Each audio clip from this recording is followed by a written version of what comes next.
Hola, muchas gracias. Estaba viendo aquí que me ha salido una cosa que pone el anfitrión. Ah, vale, vale. Voy a darle a no silenciarme las cosas del internet. Bueno, pues estoy muy contenta de estar en esta jornada, la verdad, porque nunca me habría imaginado que podía participar en una jornada de la Universidad de Granada desde que me fui de allí. Así que súper bien y gracias por, digamos, organizarlo todo porque tiene que haber sido dificilísimo coordinar a tantas personas en tantos usos diferentes, pero creo que una de las cuestiones ventajosas de la pandemia es que podemos reunirnos aquí y podemos compartir lo que estamos haciendo cada uno. Así que quería dar las gracias por eso. Voy a compartir la pantalla y quiero comprobar que se ve la siguiente diapositiva, ¿verdad? Sí, se ve, Marta. Vale. Bueno, pues como bien has dicho, Carmen, el título de mi presentación es Temporalidad alternativa en el silencio de las sirenas de Adelaida García Morales y La amortajada de María Luisa Bombal. Y el subtítulo Naturaleza y muerte como disidencia en la modernidad u otro subtítulo que estoy pensando o como resistencias pertenecientes a la decolonialidad. Ya me diréis cuando lleguemos a los comentarios qué os parece el subtítulo. Bueno, voy a dividir mi presentación. Ay, perdón, he pasado demasiado pronto. Voy a dividir mi presentación en tres partes. En la primera hablaré del espacio, en la segunda del tiempo. Y por último, en una tercera parte, terminaremos de analizar cómo el espacio y el tiempo existentes en estas novelas vienen a convertir tanto la muerte como la naturaleza en elementos disidentes o elementos de resistencia que podrían llegar a considerarse decoloniales. En primer lugar, para definir colonialidad, me baso en la cita de Axel Rojas y Eduardo Restrepo de la Universidad Javeriana. La colonialidad es un fenómeno histórico que se extiende hasta nuestro presente y se refiere a un patrón de poder que opera a través de la naturalización de jerarquías territoriales, raciales, culturales y epistémicas, posibilitando la reproducción de relaciones de dominación. Este patrón de poder no solo garantiza la explotación por el capital de unos seres humanos por otros a escala mundial, sino también la subalternización y obliteración de los conocimientos, experiencias y formas de vida de quienes son así dominados y explotados. Entonces, la primera parte con respecto al espacio. Tanto en la novela El silencio de las sirenas, cuyas protagonistas son María y Elsa, como en la novela La amortajada, cuya protagonista se llama Ana María, la naturaleza juega un papel tan importante que se convierte en un personaje en sí mismo. En El silencio de las sirenas, María es quien narra la historia. En La amortajada, Ana María es quien la narra. Además, en ambas novelas se produce la muerte de dos de sus protagonistas principales. En El silencio de la sirena, Elsa se suicida al final de la novela. En La amortajada, Ana María está muerta desde el principio de la narración y nos cuenta su vida desde el ataúd donde la están velando. La conexión entre el cuerpo muerto de Ana María y su capacidad para continuar percibiendo con los cinco sentidos ha sido analizada por Martha Wilkinson en The Death of the Living and the Death of the Dead. En este texto, Wilkinson defiende que existe una diferencia significativa entre la muerte que es impuesta y la que es elegida. Además, Wilkinson considera que la muerte de Ana María en La amortajada es una muerte consciente debido a que la muerta mantiene sus sentidos intactos y es capaz de notar todo lo que está ocurriendo a su alrededor. La luz del sol, el viento, los colores de la vegetación e incluso la consistencia del suelo sobre el que pisan sus enterradores mientras llevan su ataúd hacia el cementerio. Dice Wilkinson que la Ana María de Bombal reescribe la vida dentro de la muerte y me pregunto si es posible que la Elsa de El silencio de la sirena experimente algo similar. Es por todo esto que hemos iniciado hablando del espacio y más concretamente del espacio natural. En El silencio de la sirena, la naturaleza del pueblo está situada en Las Alpujarras, unos pueblos de la provincia de Granada que en la novela se describen como un laberinto montañoso al que parece que llegan pocas personas y las que están no llegan nunca a marcharse. Además de las montañas, nos encontraremos también con la niebla y cito. La niebla caía sobre nosotras rodeándonos, aprisionándonos en un limbo intemporal. Cierro cita. Ocurre que cuando la narradora se refiere tanto a las montañas como a la niebla, las describe como características de lo que a partir de ahora voy a llamar quietud intemporal. A partir de esta idea, vamos a pasar a la segunda parte de la presentación, el tiempo. Pero antes quiero enfatizar que la niebla en el espacio, ese espacio como un fondo grisáceo en el que poco se ve, aparece tanto en El silencio de las sirenas como en La amortajada. Entonces, bien, con respecto al tiempo, Rolando Vázquez, sociólogo de la decolonialidad, viene a explicar en su artículo Precedents, Earth and the Anthropocene Decolonizing Designs que, y cito lo que aparece en la diapositiva, "The chronology of modernity confines Earth and bodies to the surface of an empty present. Its power lies in the logic of separation, in its severing of our relations, in the emptying of historical site of experience." Es decir, que la cronología de la modernidad genera un presente vacío que lo es en cuanto a que está exento de historicidad y exento de relaciones significativas entre sus seres vivos. Considero que tanto El silencio de las sirenas como La amortajada son ejemplos de una cronología que se resiste al presente vacío de la modernidad. Mi defensa es que se trata de un tipo de cronología que presenta un espacio y un tiempo en el que atendemos tanto a la experiencia histórica como a las relaciones significativas. En primer lugar, en cuanto a la experiencia histórica, la novela El silencio de las sirenas nos muestra a la Alpujarra como un espacio en el que confluyen los muertos y los fantasmas de los refugiados, tanto de la llamada Reconquista cristiana de los Reyes Católicos como los refugiados de la Guerra Civil Española. Estos muertos y fantasmas generan leyendas que provocan terror entre sus habitantes. A continuación voy a citar una parte de la novela en la que la narradora está escuchando a Matilde, la curandera autóctona del pueblo, hablándoles de un pasado remoto y de sus difuntos. Cita: "Matilde narraba estos infortunios mirando absorta, perdida en un tiempo que la había aterrorizado y que parecía no haberse ido aún del todo.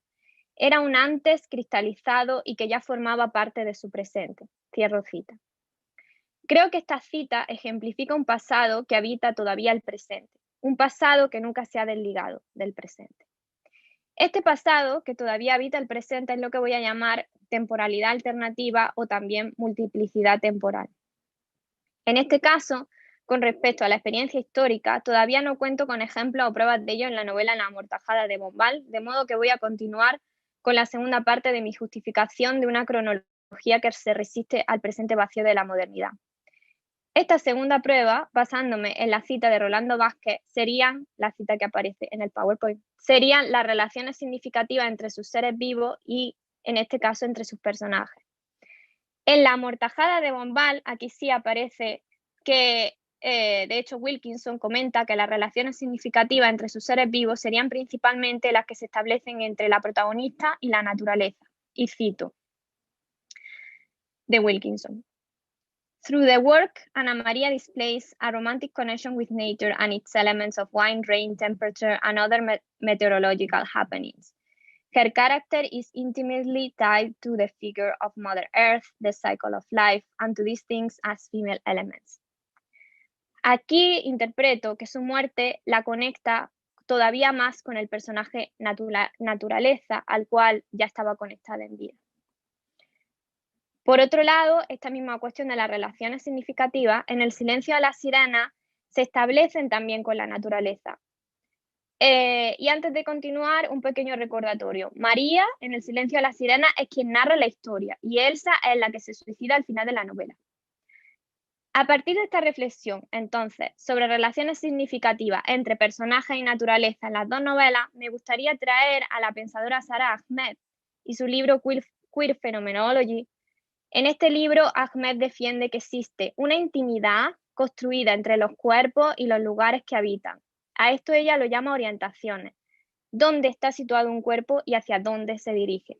A partir de ahí, explica lo siguiente. Migration could be described as a process of disorientation and reorientation, as bodies move away as well as arrive, as they re-inhabit spaces. As I have suggested, phenomenology reminds us that spaces are not exterior to bodies. Instead, spaces are like a second skill that unfolds in the folds of the body. Desde el momento en que Elsa migra hacia las Alpujarras, el espacio de tiempo inmaterial y la niebla que cubre la roca la habitan como una segunda piel que cubre su cuerpo. María, sin embargo, trata de eludir esta conexión con el espacio, imponiendo una racionalidad propia de la modernidad que le permite desligarse de lo que la rodea. Con respecto a cómo el espacio puede afectar un cuerpo, Ahmed también nos dice lo siguiente. Such spaces impress on the body, involving the mark of unfamiliar impressions, which in turn reshapes the body surface. Diríamos, por lo tanto, a partir de esta afirmación de Ahmed, que es posible volver a habitar la piel en la cual se encuentran adheridas las impresiones del espacio, en este caso la niebla, la roca, el viento y las montañas. Vamos a pasar entonces a la tercera y última parte de esta presentación, la conexión entre ambos elementos, espacio y tiempo, e intentar responder a la siguiente pregunta. ¿El espacio y el tiempo de estas novelas vienen a convertir tanto la muerte como la naturaleza en elementos disidentes o elementos de resistencia que podrían llegar a considerarse coloniales? Entonces, hasta aquí hemos visto que el tiempo y el espacio se hallan interconectados. De hecho, cada vez que hablo de uno, es difícil que no aparezca relacionado con el otro.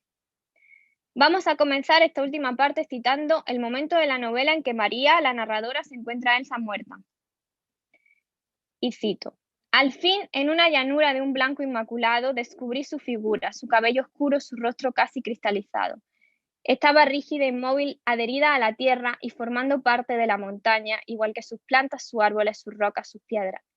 Y me pareció que ella vibraba ahora con la misma pulsación de la tierra. Deseé dejarla allí para siempre, en aquel espacio, tan ajeno al mundo de los hombres, que ella misma había elegido para confundirse con él, para pertenecerle, como si por fin hubiera encontrado su sitio. Allí el tiempo transcurría de otra manera, se hacía otro, inmenso, quieto, inagotable. En la descripción del cuerpo encontramos perfectamente que es la propia narración la que realiza el gesto de asimilar a Elsa con la tierra. Como decíamos al principio, es posible que las formas de la novela quieran hallar un pasado que se adhiera al presente en un tiempo cíclico, histórico, que se repite, ese tiempo que se asocia tradicionalmente con el tiempo de la naturaleza o de lo natural, un tiempo cíclico e inagotable. Es posible que la congelación de Elsa, su muerte, la acerque más a este tipo de tiempo al haber sido producida por un despertar de su necesidad de permanecer en el pueblo y más aún de hallar un solapamiento con este tiempo constante que nunca cambia, el del viento, el silencio, la roca. ¿Estaría dicha muerte hablándonos, por tanto, de nuevo con la pregunta, de una temporalidad alternativa y por lo tanto de la posibilidad de que exista un espacio premoderno donde la temporalidad sería que el pasado convive con el presente y también con un supuesto futuro del que hasta ahora no he hablado y no vamos a hablar porque era demasiado para la presentación, pero que conviviera el pasado con el presente, digamos? Pues bien, Rolando Vázquez defiende, de hecho, que en la modernidad se pierde la diversidad humana y también lo hacen las temporalidades alternativas o los mundos alternativos. Esto implica, por lo tanto, una pérdida de, y cito, entonces, las temporalidades alternativas o mundos alternativos se pierden y la modernidad, por lo tanto, produce una pérdida de of the relations that hold alternative trajectories of hope, alternative relations to earth, to community, to language, to bodies, to ourselves, alternative forms of worlding the world with earth. Dicho marco decolonial se está preguntando por lo alternativo, tratando de buscar otros modos de vida posibles. Entonces, para concluir, en el caso de la muerte de la amortajada, Wilkinson, ella misma concluye, y cito: the time that Ana María spends in her coffin awaiting burial should be certainly not be considered a part of her living life, but neither can it be considered a part of the death that does not really begin until she embraces and is embraced by the earth. The intermediary space created by her narration is simply not life. Bombaal's test violates the assumption union of the body and the spirit with her suggestion that the dead still need to die. Life in this interpretation is not something that can be taken, but rather something that is given up, surrendered. This surrender is active, participatory. Ana María comes to her own terms and gives herself up to the earth. Por lo tanto, en este caso, y creo que también en el de Elsa, la vida y la muerte están intrínsecamente relacionadas, sucediendo que la muerte podría ser un periodo de génesis u origen. Las dos tienen este tipo de muerte denominada activa por Wilkinson y además las dos se asimilan con la naturaleza en esa muerte. Lo que creo que es el descubrimiento de esta presentación no es tanto eso, dado que no es innovador asimilar un cuerpo femenino con la Tierra, sino que lo que me interesa es defender la posibilidad de que todas estas cuestiones conjuntas, siguiendo tanto a Rolando Vázquez como a Ahmed, a pensar que quizá a partir de estas lecturas cercanas de ambas novelas, estos elementos, la naturaleza y la muerte, se están presentando como disidentes a la colonialidad, que decíamos al principio. Y esta resistencia sucedería porque considero que ambas novelas, con estos elementos, lo que están planteando realmente es esa temporalidad alternativa o temporalidad múltiple, que vive en las formas de hacer de las propias novelas, que existe en la propia narración.